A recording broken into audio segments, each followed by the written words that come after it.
Imaginez-vous dans un nouveau restaurant fraîchement ouvert. L'accueil est plaisant, la déco sympa et les plats sont succulents. Vous en parlez à des amis, ceux-ci sont ravis. Eux-mêmes vont conseiller ce resto à des membres de leur famille, à des amis et autres collègues. Et petit à petit, le restaurant commence à se faire connaître via ce que l'on appelle le bouche à oreille. Dans la majorité des cas, le restaurant ne vous aura pas payé un centime, ni même adressé un remerciement, alors que vous êtes à l'origine de peut-être plusieurs dizaines de clients, car tout cela s'est fait naturellement et de manière transparente. Eh bien, il existe un type d'entreprise qui utilise la puissante force du bouche à oreille pour se développer. Il s'agit du marketing relationnel, aussi appelé marketing de réseau ou MLM, pour multi-level marketing. On parlera de network marketing en anglais. Le problème, en France, c'est que le marketing relationnel est non seulement mal connu, mais en plus à mauvaise presse. En effet, trop souvent, les médias n'en parlent que dans le cas d'arnaque, et malheureusement, il en existe, et très rarement comme une possibilité de réussir.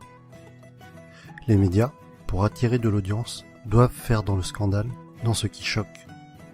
Mais ceci est un autre débat. Mais effectivement, certaines entreprises sont des systèmes pyramidaux déguisés. Une pyramide, qu'est-ce que c'est au juste ?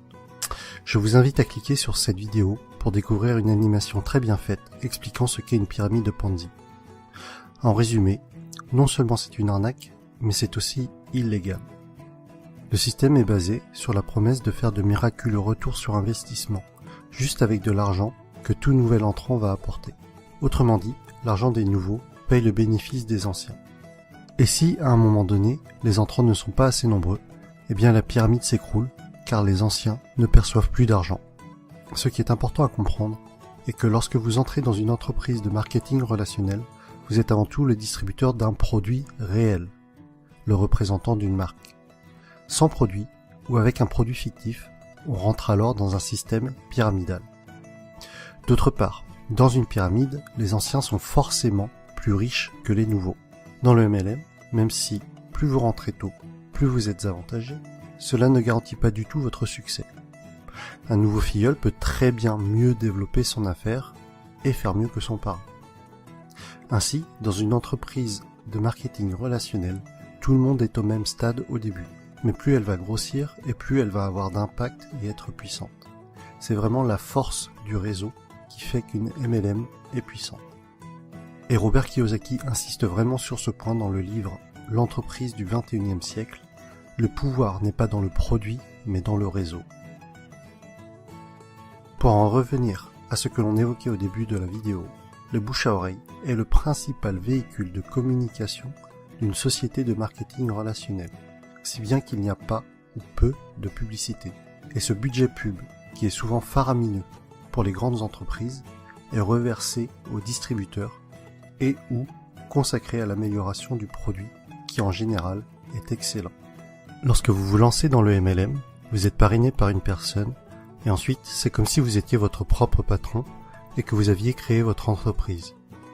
Votre but et votre source de revenus vont être de deux types. Soit en parlant du produit autour de vous et en le revendant, soit en parrainant d'autres personnes qui elles-mêmes vont devenir distributeurs. Ainsi, le plus efficace et pour que votre entreprise soit réussie, tout ce que vous faites doit être duplicable. Votre filleul doit avoir les outils pour développer lui aussi son réseau. Dans tous les cas, ce qui est important à retenir est que le succès est partagé. Si votre filleul échoue, vous échouez d'une certaine façon. Votre succès est complètement tributaire du succès des personnes que vous aidez, de vos filleuls et des filleuls de vos filleuls. L'accent doit être mis sur le déploiement de votre réseau et pas sur les ventes directes. Ainsi, ceux qui réussissent le mieux en MLM ne sont pas les vendeurs ou les commerciaux, mais plutôt les personnes pédagogues, les profs et les formateurs. Et personnellement, autant je trouve la réussite personnelle gratifiante, autant aider les autres à réussir l'est encore plus. Autre sujet que je trouve intéressant, c'est que votre entreprise grandit avec vous. Vous gagnez de l'argent en apprenant et en appliquant les méthodes de vos parrains et de votre upline. C'est le terme indiquant les personnes antérieures à vous dans la vie du MLM. Autre point fort du marketing de réseau est que pour devenir distributeur, cela demandera en général un faible investissement financier au départ, contrairement à la majorité des créations de nouveaux business. Aujourd'hui, si vous comptez ouvrir une franchise du type McDo, Subway ou Starbucks, il vous faudra probablement plusieurs centaines de milliers d'euros, alors qu'en MLM, cela vous demandera la plupart du temps quelques centaines d'euros. Ensuite, tout est préparé pour vous. Vous allez avoir votre propre boutique en ligne, tout un tas de plans de formation pour vous, mais aussi pour vos filleuls, ainsi que différents kits de présentation. Un autre point essentiel, et qui pour moi m'attire beaucoup, les entreprises de marketing relationnel offrent des paliers au niveau de leur plan de compensation.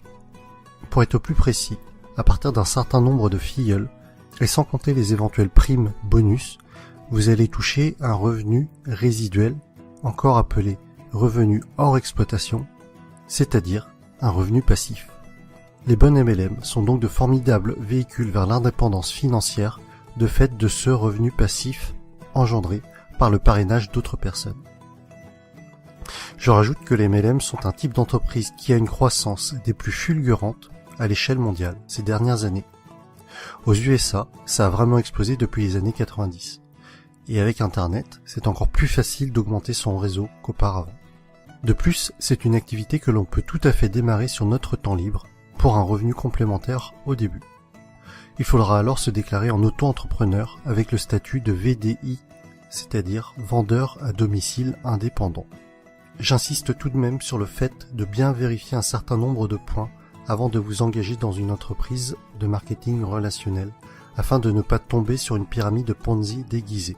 Voici le type de questions qu'il faut vous poser avant de vous engager dans une entreprise de ce type. Est-ce qu'il y a des bureaux réels? À quels endroits géographiques? Se trouve-t-il dans des paradis fiscaux? Quel est l'historique de l'entreprise? Quelle est la réputation de cette entreprise?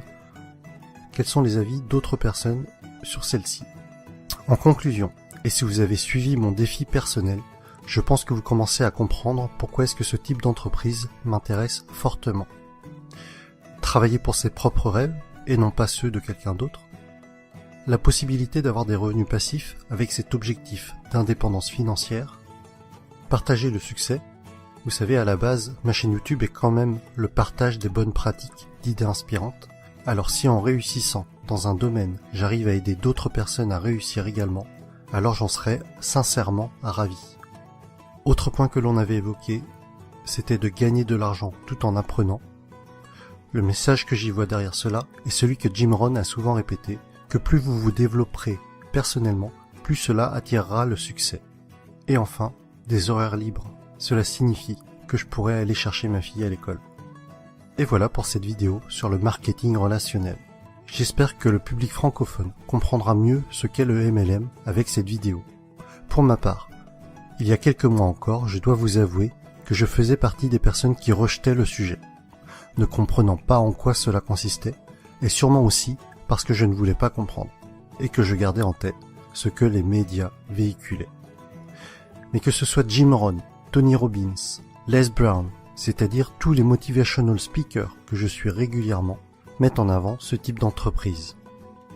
Et après mes lectures de l'entreprise du 21e siècle, de Robert Kiyosaki, et de 45 secondes qui changeront votre vie, de Don Faya, j'ai finalement changé d'avis sur le sujet et je suis décidé à me lancer. Vous retrouverez la suite de mes aventures dans le prochain épisode avec mon choix de MLM et les raisons de ce choix. Si vous aussi, ce concept d'entreprise est nouveau pour vous et que cela vous intéresse ou qu'au contraire, vous vous y intéressez déjà, mettez-moi un pouce j'aime, partagez sur Facebook et abonnez-vous. À bientôt!